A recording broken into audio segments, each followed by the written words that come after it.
went LARPing over the weekend, and my face literally hurts from smiling so much. Before this weekend, I hadn't been LARPing since November, which is around the time I started cognitive behavioral therapy for my depression. I talk a little bit about my depression in my vlog here.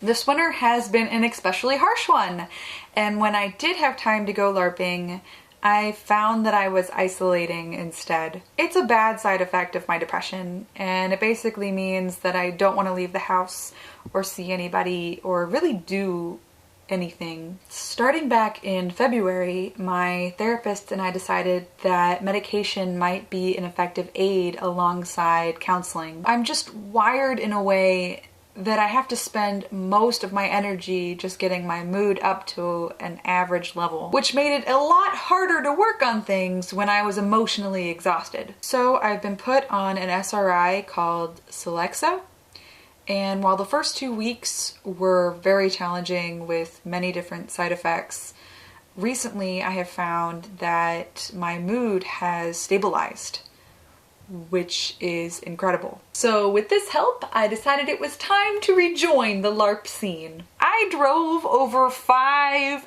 hours to play my character Iris Kismet and to meet some of my LARP buddies that I hadn't seen in a year. It was an extremely heartfelt reunion, both in-game and out of game, and I think I got non-stop hugs for the first 2 hours of being there. That sort of camaraderie is the sort of medicine that doesn't come in a prescription bottle. I realized by the end of the event that when I was LARPing regularly, I was dealing with my depression a lot better, and it's something I need to continue doing. I think LARP helps for a few reasons. First of all, I typically play characters that represent a version of myself that I want to work toward. My characters are stronger than I am. They are wittier, smarter, and more confident. They fight for their friends and what they believe in, and in many ways, I look up to them. The fact that I can play a character who can accomplish those things in a fantasy game is a reminder that I can be whoever I want to be in real life, too. LARPing is a practice ground for me as I decide who Kristen 2.0 actually is. Another reason LARPing is an antidepressant for me is because it's a place where bad things happen, but they serve as learning tools and they are not permanent. LARPing events center around some sort of conflict created by a game master that you have to solve.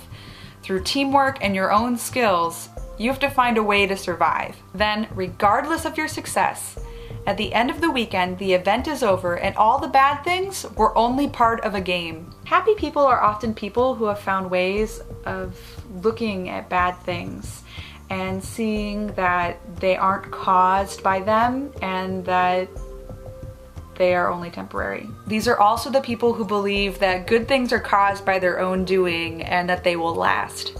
Optimistic thinking is not always realistic. Some bad things are not temporary and some good things don't last forever. But the way we think about things greatly affects the way we feel. LARP events remind me that I'm saving the world through my own deeds. And even though everything might feel like it's crumbling around me, life goes on. And my character will be more interesting for surviving all of it. Or not, in which case I get to make a new character. Finally, most of my friends are LARPers. I am surrounded at a LARP by people who have fought by my side and who have risked their lives for my safety, and vice versa. There are conflicts and we don't always get along, but there are few people in this world who I have that sort of connection with. When I go to a LARP, I feel appreciated and loved by the community, and I know that I don't have to do anything alone. In fact, one of our rules at LARP is that you never go into the dark alone. It's funny how that sort of advice transcends between worlds. So, how about you? How do you fight your depression? For me, it's a mixture of therapy, medication, and LARP. Let's get some conversation going! I want to thank all of you who have also been such amazing supporters. I've been keeping a gratitude journal, and all of your lovely compliments have been going in here for times that I need a smile. So thank you so much. Please like and subscribe, and I will see you next week. Okay, bye!